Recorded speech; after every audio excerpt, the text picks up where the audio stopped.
आता पंकजा मुंडे यांनी टेबलावर उभं राहून भाषण केलंय। बीडच्या भारतीय जनता पक्षाच्या कार्यालयामध्ये कार्यकर्त्यांचं त्यांनी अभिनंदन केलं। पंकजा मुंडे यांनी निवडून आलेल्या कार्यकर्त्यांचं अभिनंदन केलेलं आहे। लढणाऱ्या सर्व कार्यकर्त्यांचं अभिनंदन।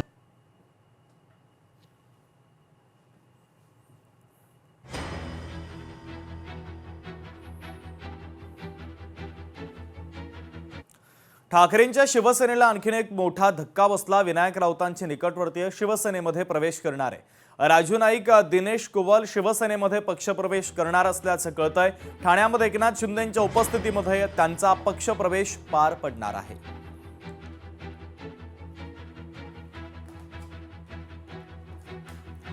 जालन्यामध्ये शिवसेनेची गुप्त बैठक सुरू आहे। पालिका निवडणुकीच्या पार्श्वभूमीवर आता बैठकांचं सत्र आहे।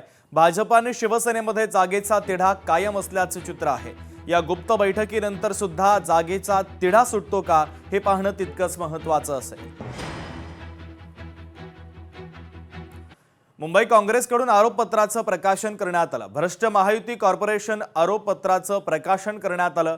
मिठी नदीच्या नाल्यावर प्रकाशन करण्यात आलेलं आहे।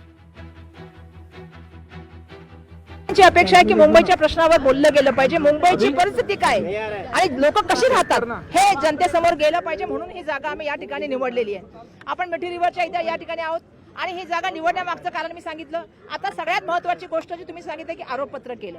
आता आपल्या सगळ्यांना ते माहिती आहे की बृहन्मुंबई महानगरपालिका नाव असलेल्या मुंबई महानगरपालिकेमध्ये 3 वर्ष 9 महिने त्या ठिकाणी लोकप्रतिनिधी नाहीत आणि अशा वेळेला हे आम्ही पत्र काढले ज्याच्या माध्यमातून आम्ही सांगतोय की त्या ठिकाणी भ्रष्ट महायुती कॉर्पोरेशन चालू आहे मोठ्या प्रमाणामध्ये। आपल्याला मागील काळामध्ये सुद्धा आम्ही महायुती मात्र मुंबईकर मात्र असते याच्या माध्यमातून मुंबईकरांचे पैसे कशा तऱ्हेने लाडक्या मित्रांना लाडक्या बिल्डरांना दिले जात आहेत त्याच्या संदर्भामध्ये आम्ही प्रत्येक वेळेला एक भ्रष्टाचाराचा मुद्दा आणला होता पुराव्यासकट। परभणी पालिकेसाठी अधिकच्या जागा मिळवण्याचा प्रयत्न करू, मंत्री मेघना बोर्डीकरांनी प्रतिक्रिया दिली। 65 पैकी 35 पेक्षा जास्त जागा मिळवण्याचा प्रयत्न आहे। जागा वाटपाचा तिढा लवकरच सुटेल असं देखील मेघना बोर्डीकर यांनी सांगितलेलं आहे।